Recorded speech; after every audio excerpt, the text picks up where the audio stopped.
This is OverDrive with Hayes, Noodles, and the O-Dog on TSN 1050.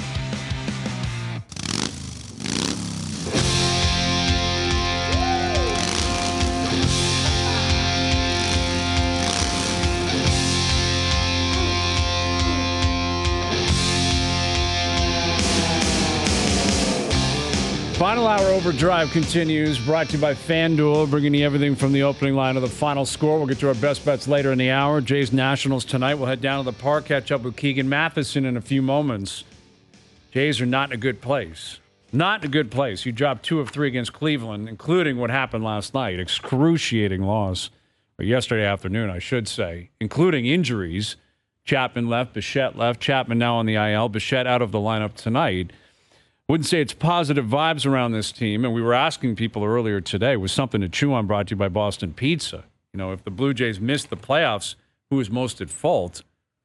Not shockingly, there is blood on a lot of different hands. Only 56% of the votes are saying the players. About 24% saying the coaching staff, about 20% saying management. That to me is out of whack. Well, but that to me is the problem with the team, and the players are off the hook with the fans. Mm-hmm. They just are. Yeah, listen, the manager... It starts in the locker room. I agree with you. And I understand management put those players in the locker room. I get that part. I don't think this is on John Schneider. There should be enough veteran. I mean, that's why you brought Springer in. That's why you have guys like that in the locker room, right? There seems to be something's going on there. Something is lacking in terms of leadership with this team, and you have Springer here, you have Chapman here, Kiermaier, you have veterans, Belt. Who've played Belt. They've won World Series. Kiermaier with Tampa was always a very good team. Why you went out and got them. And listen, I don't dispute that the manager has blood on his hands. The hitting coach does. Like the manager in the ninth last night, that is awful management. Like relying on Biggio to get the bunt down is one thing. Giving Espinal a green light on a 3-0 count, I'm sorry, we talked earlier absolutely about outrageous. Analytics running baseball. Mm-hmm. When if you're watching the results you're watching, and you are making decisions based on the analytics, when do you say, how about some gut instinct here? I don't think Schneider has the ability to do that.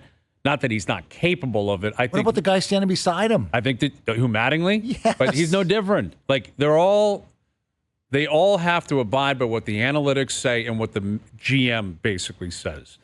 Like the analytics department has such a powerful presence in terms of everything that happens in baseball that is situational, including I can see the idea of laying a bunt down there when Biggio's been good at the plate. It's been good, and he knows the strike zone as well as anyone does. Right. Like if they walk him, so be it. You bring Espinal up. Again, Espinal, I would maybe the analytics, I don't know, suggested, hey, you're probably getting a fastball down the middle. Try to put a bat on it.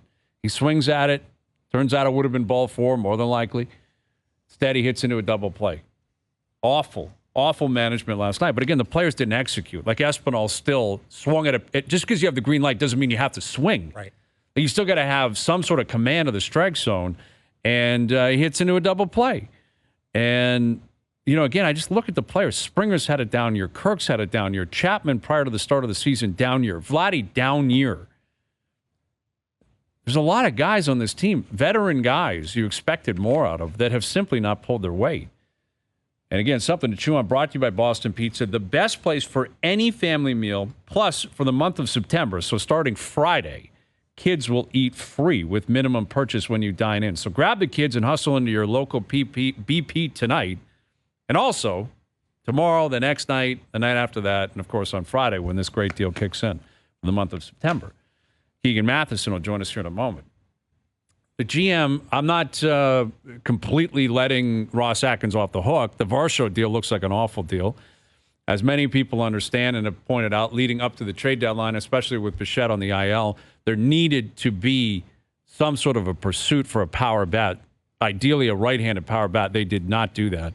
The Paul DeJong trade was horrendous in retrospect, but understandable because he was just filling in for Bichette. And that's all it was. And look right now. Now he's come alive. He designate him for assignment. All of a sudden, Paul knows how to put barrel to bed. But And you may need him again because you don't know. We understand that. Well, what's happening with Bichette? Exactly. Out and going for testing. Right. He's going for an MRI today. So, listen, it's not that Ross Atkins did not make mistakes in terms of building this roster. But if you're going to simply focus on that, then you also need to focus on the positives that have been supplied here for this team in terms of the rotation, in terms of the bullpen that has been electric. Now, Eric Swanson on the IL. That takes a bit of a hit. The Hicks deal has not worked out. Hicks has been hit. But he's a power arm, and when he's on and he can command, I think that's exactly what they were looking for at the deadline. And I still think that can and will pay off. Well, even having this team. Brad Lidge on, remember those rotations for the Astros? I mean, he started as just the 7th inning. Mm-hmm. And then you had Dotel for the 8th inning and Billy Wagner for the 9th inning. Billy could hum.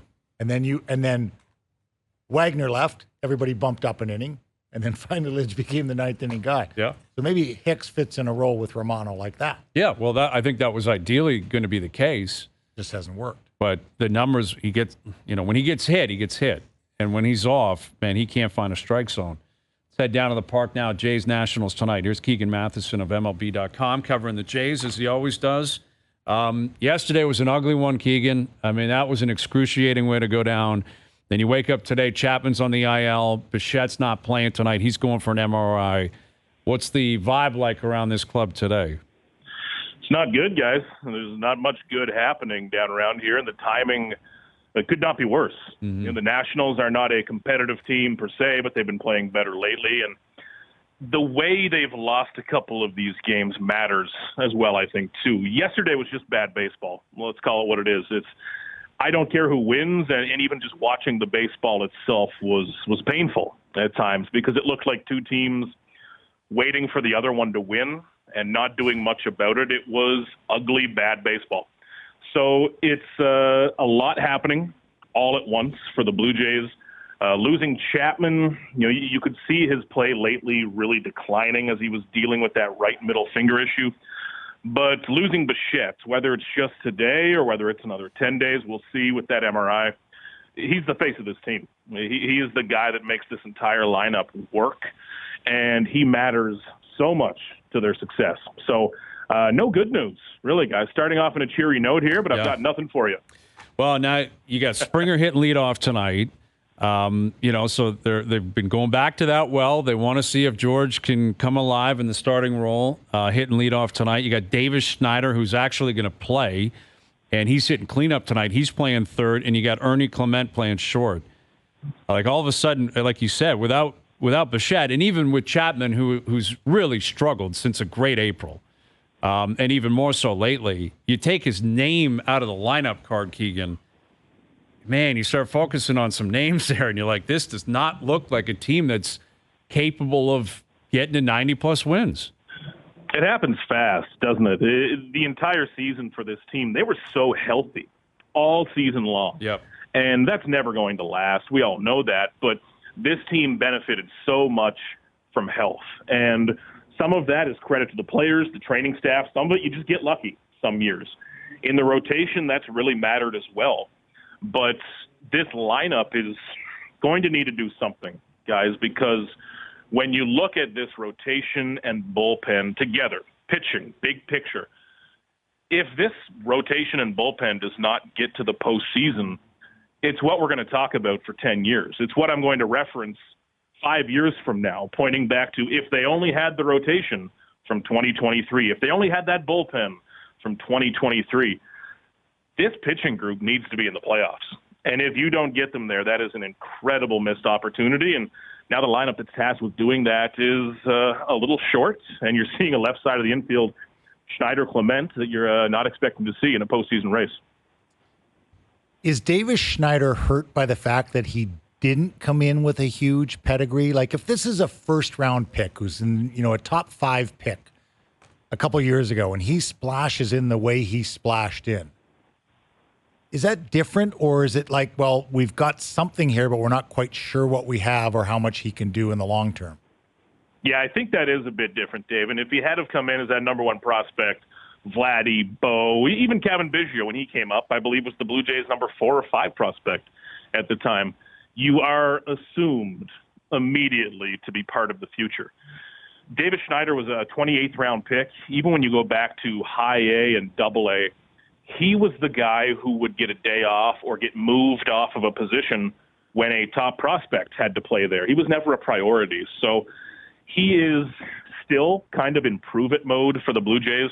I think he should be in there every single day. The Blue Jays need power. They need offense. If you're sacrificing a little bit of defense, who cares? This team needs to score runs. And even though we can't measure this, guys, there's a little bit of magic to having a guy in there who's riding a hot streak. People love the guy. Teammates gravitate towards him.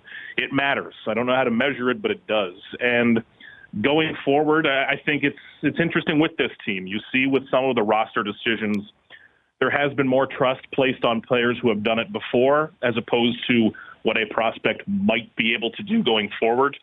And at this time of year, Schneider is that one rookie that's getting trusted. It's taken a little longer than I know a lot of people would have liked after that big series in Boston. But, man, oh, man, he is the one good story this lineup has going forward, I think, right now. So keep riding it.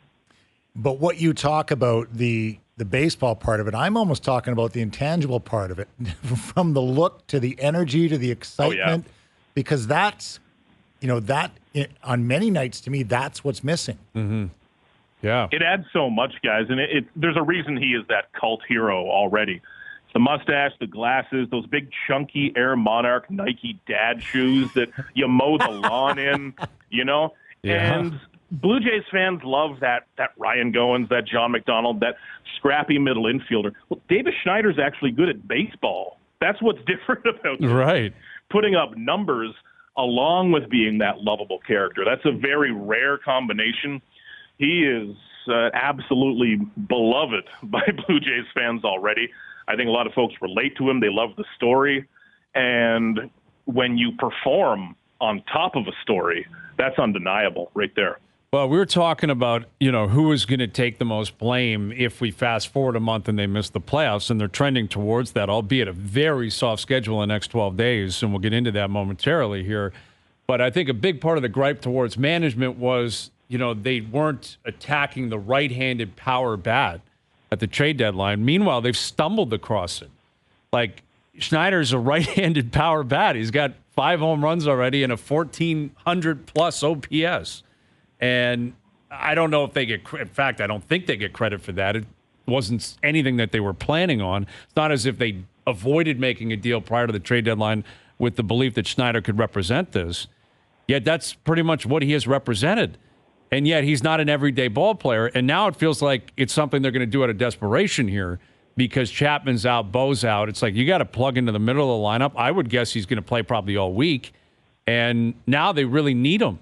Where like 4 or 5 days ago, they wouldn't even put him in the lineup. Yeah, he's necessary. Right. Now, guys, at this point, he is a source of power. And I really think we've spent a lot of time talking about hitting with runners on, situational stuff this year, and rightfully so. That has been confusing and frustrating and incredible at sometimes how poor it's been. But the Blue Jays' lack of power, I think, is the most underrated story in all of this. They are in that kind of 16 to 18 range, ranked in Major League Baseball in home runs. They are still a lot of guys stuck in that 14, 15 range total home runs this season. And I'm not buying that this is how the Blue Jays should work. They are not a team that's going to hit for contact, move runners. No, this should be a top 3 home run team. They have power 1 through 9. Even when you look lower down in the lineup with guys like a Varsho, a Jansen, the power is in there. This team's lack of power is such an important storyline this season. And Schneider is finally a bump of that. Because if you hit a home run, if you get a 2-run home run in the middle of the game, suddenly I and you guys and a lot of the fans forget about a couple of ugly at-bats with runners in scoring position. It covers up a lot. And it makes up for a lot of mistakes when you can do it. Well, that lack of power that you talk about right now, to me, the person I look at, I'm walking through and I flip over and I watch the game and A guy named Vladdy comes up to bat. That's the guy, to me, that all of this power talk points to for me. It's supposed to. It's supposed Looked good over the weekend. It did, but 20 somehow isn't enough from that person, and can he propel – and this next stretch of games, Keegan, against the next 12 games against these 4 teams, you have to win 9, 10 of these ball games. And Vladdy needs to be at the front of that. Look at Julio Rodriguez in Seattle. Mm-hmm. He is playing some of the best baseball we have seen from anybody all year long. He is a young face of the franchise player who had a bad start to the year. A lot of parallels here, and he's doing it right now. Vladdy, look at the home run derby. I mean, if he hadn't won the home run derby, maybe we're sitting here saying, is that power gone? But it's there. It's in there somewhere. And we see it when he hits those big towering home runs like he did yesterday to left field. It's just about getting to it. And there are so many times, even a couple of times lately with Vladdy, where he's reaching base. He's hitting a single, but he's slapping a hard ground ball the other way. That's not always him. There's so much more power in there. But the more times we have these conversations, guys, every week we are further and further and further away from 2021 when this all happened for 40-plus home runs. That's getting a little smaller in the rearview mirror, and we haven't seen much of that lately in games, live game action. With Keegan Matheson of MLB.com, Jays Nationals tonight. The Alek Manoah story is starting to really get strange, Keegan. The fact that, you know, he's obviously not with the club, but he's not in Buffalo. He's just in Toronto. He's hanging out in Toronto. And there's really no explanation for it. Like, Atkins spoke of it last week and basically said it was a mutual decision, which would suggest to me either something is going on here with the player or the person. Because I can't imagine that Manoah has built up enough power to just outright dictate what's going to happen with him in his path. Like, he obviously doesn't have the literal rights to do that. He's been in the league long enough to just say, I'm not going. And he's effectively been in the league for 2 years. And I know how great of a season he had last year. I know all the hype. But I find it hard to believe it was a situation where Atkins and company said, hey, we're sending you down. You're going to start games. And he just said no. And they accepted that. Like, something's going on. And I'm curious if you know of anything, or is Manoah around the club at all? Like, this is really taking a strange turn. And there's no real explanation at this point. Yeah, this is really interesting, guys. And Manoah's not around the MLB club right now. He hasn't been around the Blue Jays in Toronto. Is joining AAA Buffalo. Just haven't seen when he's going to pitch yet. And that first couple of weeks, I think it was 12-ish days at the start before any announcement was made on that. The Blue Jays are saying Manoah was undergoing testing, full scan to make sure he was healthy. That does seem like a long amount of time involved. And, guys, this made a little more sense early in the year when he got sent all the way down. Sure, make sure he's okay. You've got time.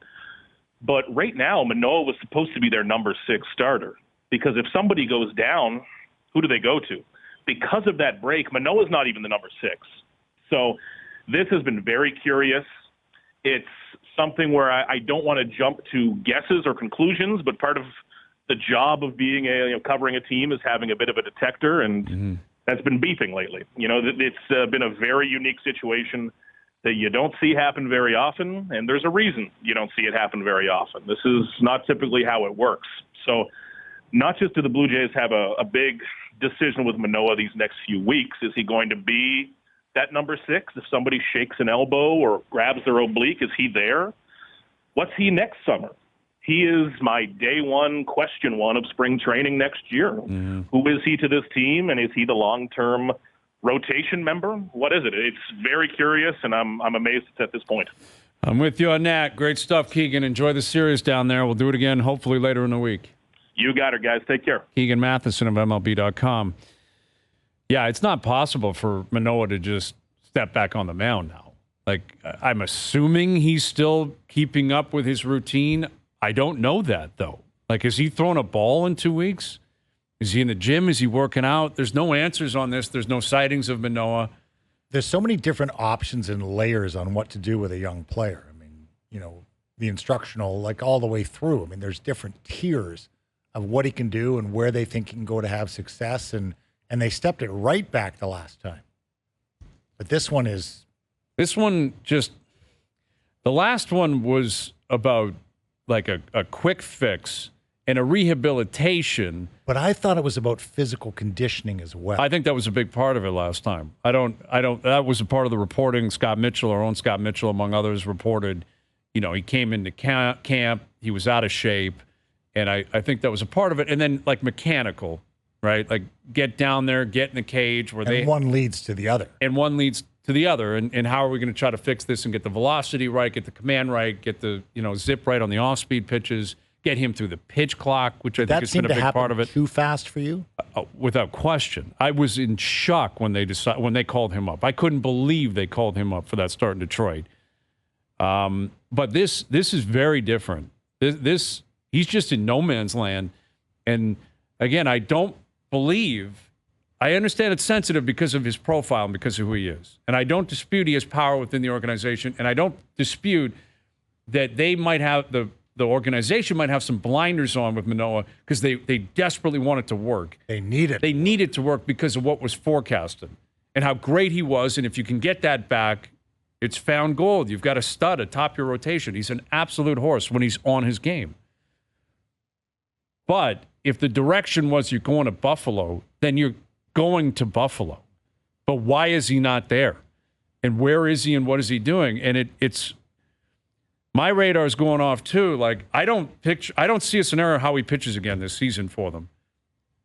And then you roll it over.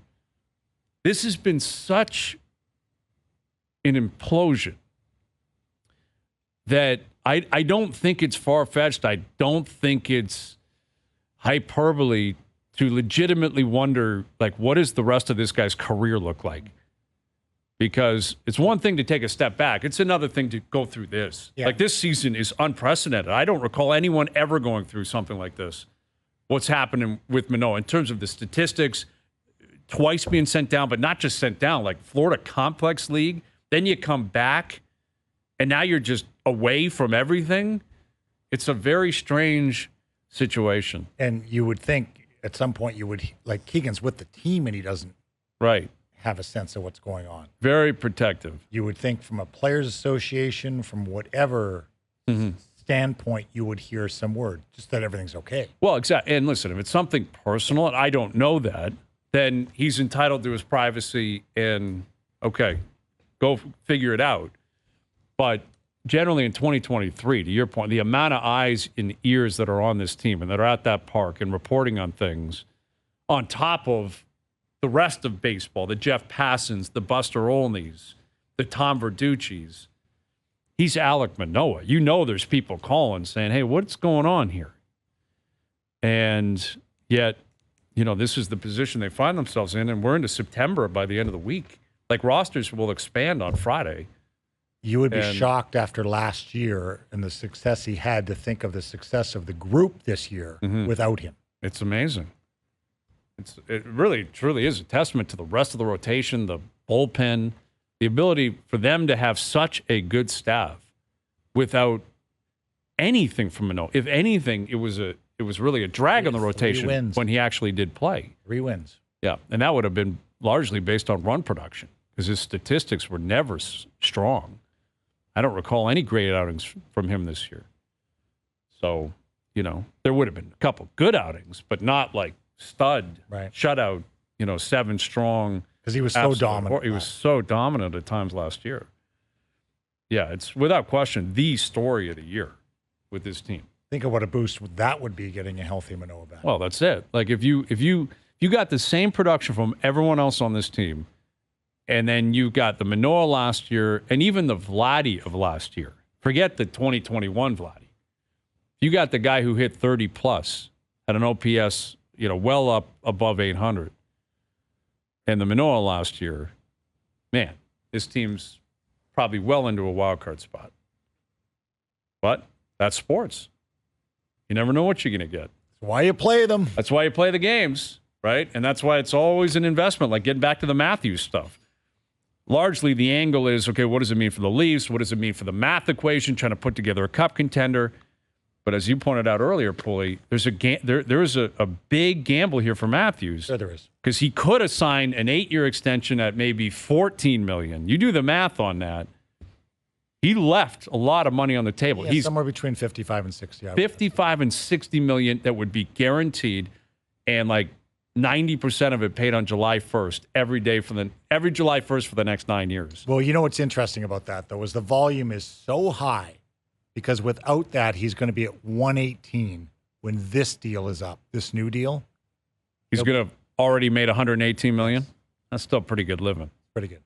On top of all the endorsements he gets by being the Maple Leaf. Yeah, we used to laugh about sneakers and jeans and say once you have a really nice pair of sneakers and a good pair of jeans, that's all you need, really, right? You can only wear one of them at a time. Yeah. A lot of sneakers and jeans. Right. Well, he's like Matthews is gambling that he's still going to be a top 5, top 10 player in the world in 5 years. And I kind of like that. I like the fact that he's inspired. Well, and I like it will the fact, hopefully inspire him to have a great 5 years, which I expect he will. do like the fact the player takes responsibility because he is. Mm-hmm. Talk about his risk factor. That's responsibility. I better be good. He better be good. Yep. And if he wins, it'll be a blank check here in Toronto. But that's 5 years down the road.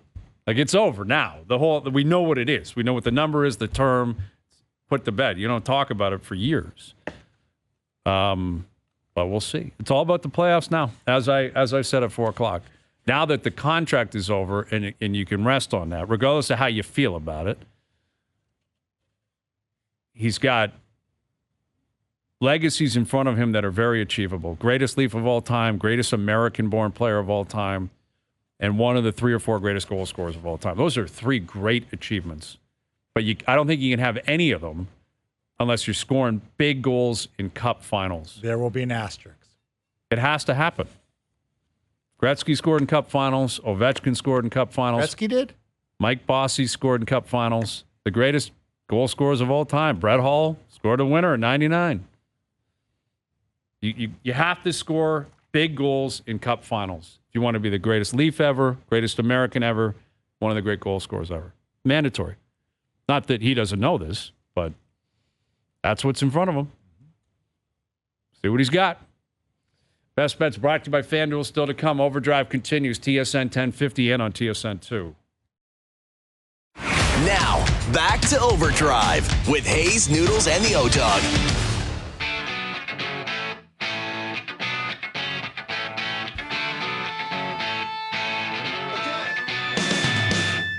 All right, today's Best Bets powered by FanDuel. Make your picks and assemble a same-game parlay in seconds on the FanDuel Sportsbook app. On the Jays run line tonight, I think they win by 2+. You have to redeem yourself after that embarrassment last night. You have to. And the Nationals have been playing better, but they're not a great team, and they're not playing for anything. You're at home. You're playing for something. Run line tonight. You cannot be worried about the Nationals. You cannot be worried about the Nationals. I'm on Gosman over 6.5 Ks tonight. And I like the Orioles money line versus Chicago. All of that parlayed paying plus money. Today's Best Bets powered by FanDuel. The first inning means as much as the ninth when you bet baseball in the FanDuel Sportsbook app. Please play responsibly. Must be 19 plus and physically located in Ontario. We're getting real close to the NFL season. I was up north over the weekend, and it was really cold. Windy, cold, leaves were falling. That football weather? Like that feels like the NFL is right around the corner, and we love it because it is almost go time. And to chat about it, we're joined now by a man that played in the NFL for a long time. He knows what it's like to try to survive getting through camp, gearing up for week 1, former NFL offensive lineman. He's got a show down in Tennessee. He's got a great podcast. You mentioned Poulin as well. Here's Ramon Foster. How you doing, Ramon? I'm good, man. Thank you guys for having me, and I'm jealous about the leaves falling, okay? I'm a sucker for the fall. Do you understand me? Oh, I understand that. You probably don't get that down in Tennessee as much as we do up here, but you would have in Pitt, right? In Pittsburgh, man, we're in a very similar weather. Very similar weather. No, very much so, man. But you guys are right. The football season is here, and I think everybody is excited for it. I'm looking forward to it myself. Yes, absolutely. And we got some news over the weekend, too. This Trey Lance deal, I did not see this coming. I don't think anybody did. Like, Lance clearly it was a disaster in San Francisco. It didn't work for them. They traded up. They traded up big picks to go get him, and they stumbled across Brock Purdy. They're going to stick with Purdy and Sam Darnold. But the idea that Dallas is the team that steps in to get him, were you surprised at all by that? And do you like this move by Dallas, basically taking a gamble on a kid with a lot of talent? You know what? I was kind of shocked to see him on the way out, but when they named Sam Darnold the backup quarterback, I think the writing was on the wall that he had no shot there.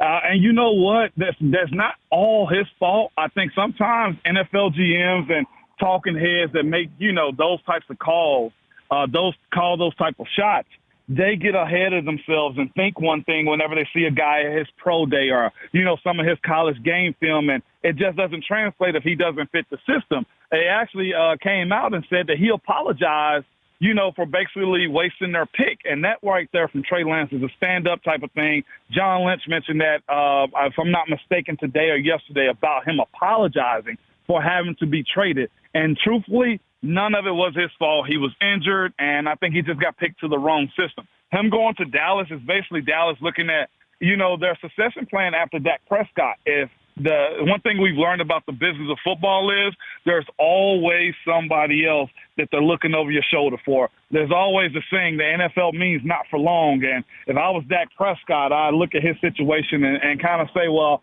I better make sure I'm on my job. But it just gives the Dallas Cowboys some security, too, for a guy that has some talent. Yeah, clearly he's got a lot of talent. Like you mentioned, he was injured in college, too. He didn't have a ton of game tape, but he's got an arm. He's got some ability. I like the play by Dallas because I think it's relatively low risk. They didn't, they gave away a mid-round pick to go get him, and if he's talented and they feel they can cultivate something there, I think it's the right play. What I found intriguing was Jerry Jones came out on the record and said he didn't tell Dak and he didn't tell Mike McCarthy. And I guess I'm not that surprised he wouldn't tell Dak. I was very surprised he wouldn't tell his head coach. What do you make of that decision by Jerry, if he's being truthful here, that he picked up Trey Lance and didn't tell anybody within the Cowboys organization? That's always finicky and fishy. That also shows why it's hard for a team like the Cowboys to win the Super Bowl, too, is because they have this type of miscommunication going on where there's a separation between the coaching staff and the front office. It is Jerry Jones' team.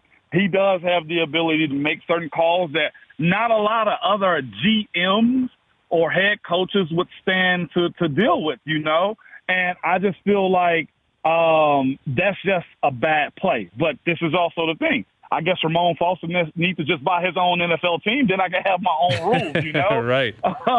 Jerry's always been a guy to do things his way, and we'll see how this turns out. It just seems like you wouldn't make this type of deal without consulting someone else. And he just so happened I'm shocked by that myself when I saw it. Ramon, when you do buy your own NFL team, if they are called the Pittsburgh Steelers, how important was this? They're 3-0 right now, and everybody looks at exhibition games in a different manner, but sometimes in some years it's more important than other years. Is that one of those years where you look at Pittsburgh at 3-0 and say, coming off of last year, this was an important preseason for them? Yes, it was, for a lot of different reasons. When you have a young franchise quarterback in Kenny Pickett who's, chasing behind what Ben Roethlisberger did, the first thing you want to be able to do is state to yourself or see for yourself, we have our next guy. Essentially, that's what the Dallas Cowboys are trying to do. And you look across the league, a lot of these guys, these teams in the league are doing these exact same things to where they're trying to find their guy. And Kenny Pickett, having the preseason that he had, the way he played, the question marks that he had around him, can he make the tight throws? Can he command this offense? Can he throw short? He answered a lot of those things, but it wasn't just him. It's seeing this team who was young offensively and new really operating. That's where, honestly, a lot of this optimism is coming from when you talk about the Pittsburgh Steelers. It's nobody's seen an offense do these types of things in recent history. It's always dependent upon the defense to carry the load, and if they do half, no, I won't say half is not good enough. If they do 3/4 of what they did in this preseason, this team has a real strong shot of being special throughout this season.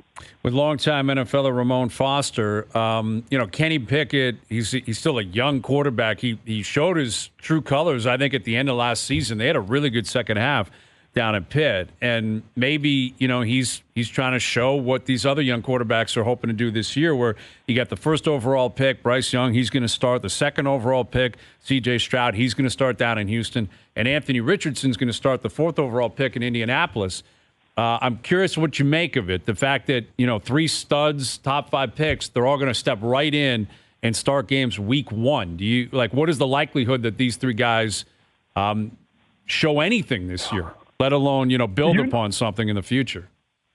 You know what? It's the second part that you just said whenever I heard you is they're trying to see what they can build upon. I think most times when you have a rookie quarterback in today's game, the way everything is such a microwave, operation is they want to see it soon and they want to see it often, because that way they can decide on that fifth-year option if it's time to pay you that crazy amount of money when it comes down to what your career can be. Right now, these quarterbacks are getting over $250 million to play. So it may seem premature, it may seem reckless to put those young guys in, but you need to know what the temperature is for a guy that you're going to have to invest this amount of money into. And that's what's going to be interesting about these guys. Like you said, they're high draft picks. They're supposed to have high pedigree, and they're supposed to go win their team's games. I've always heard from my franchise quarterback, Ben Roethlisberger, the franchise guy is supposed to win you half of the games by himself. The other ones are supposed to come from the rest of the team. And that may seem kind of selfish to say, but when you think about the role of the quarterback, he's got the ball in his hand every single time. He's supposed to know everything about the offense and mostly about the team too.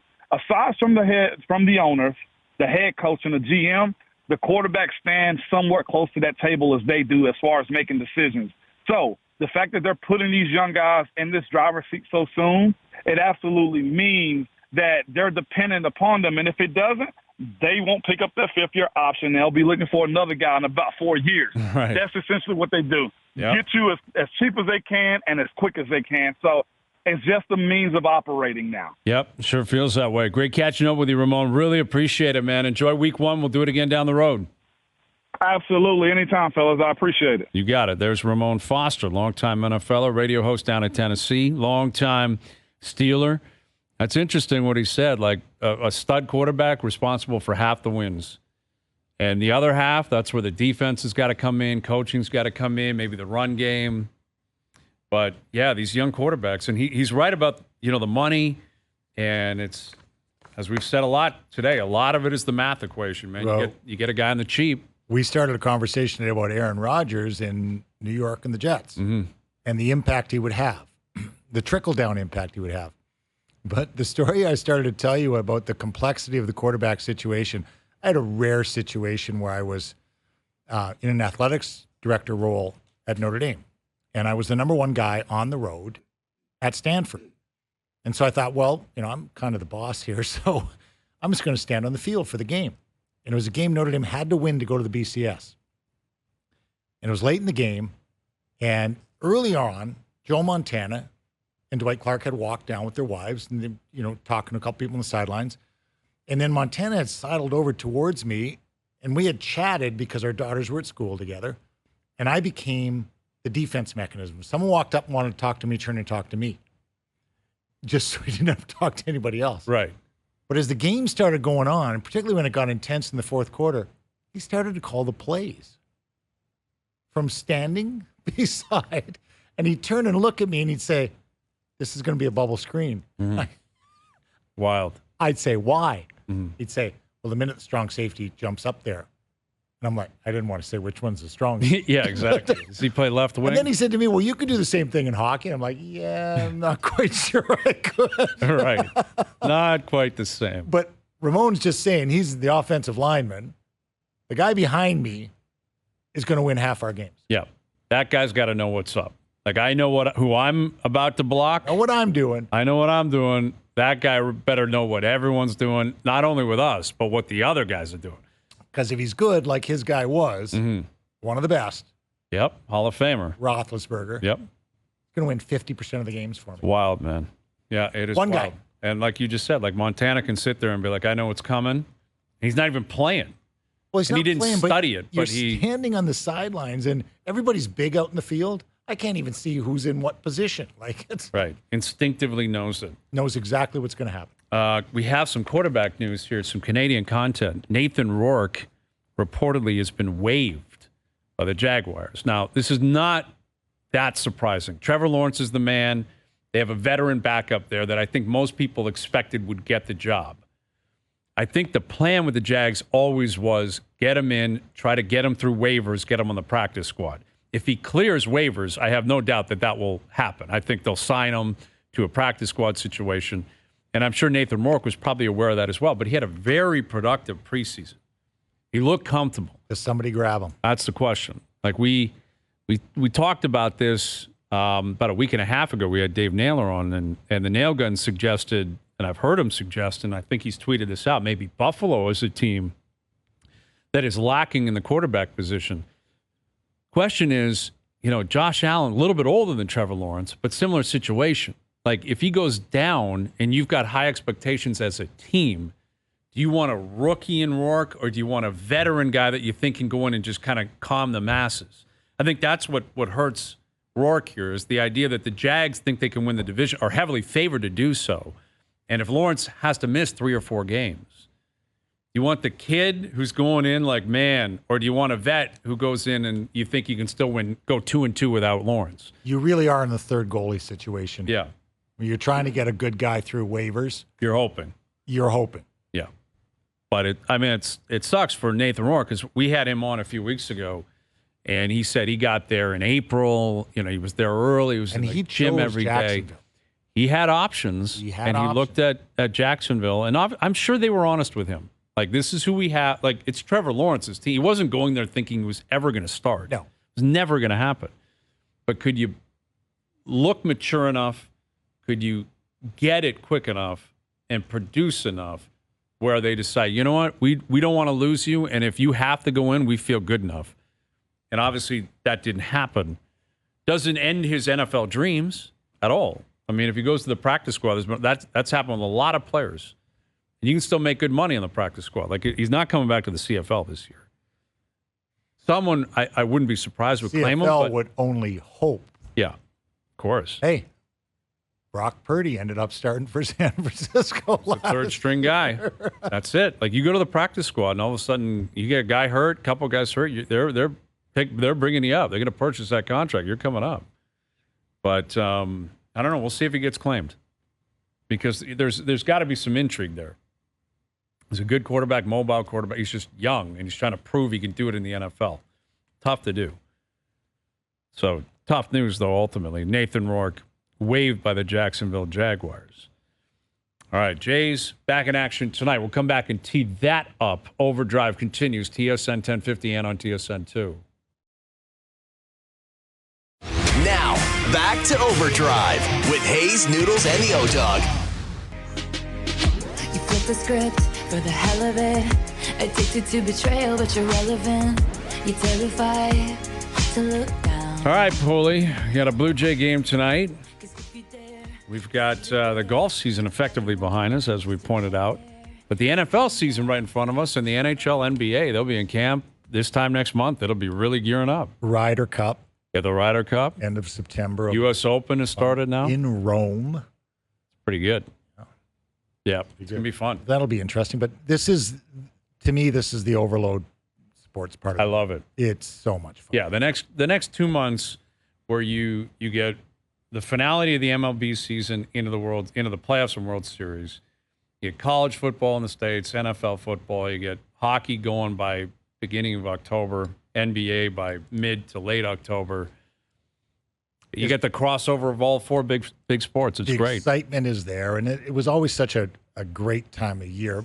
One filled with a lot of emotion for me. Even I haven't played in 100 years, and yet it's that time of year. Like you can feel it. You feel it. You literally do. I was saying that, like, again, over the weekend. It was just, it cooled down. It was kind of windy. And I'm like, man, summer's coming to an end here. It's over. Kids are back in school a week tomorrow. That's crazy.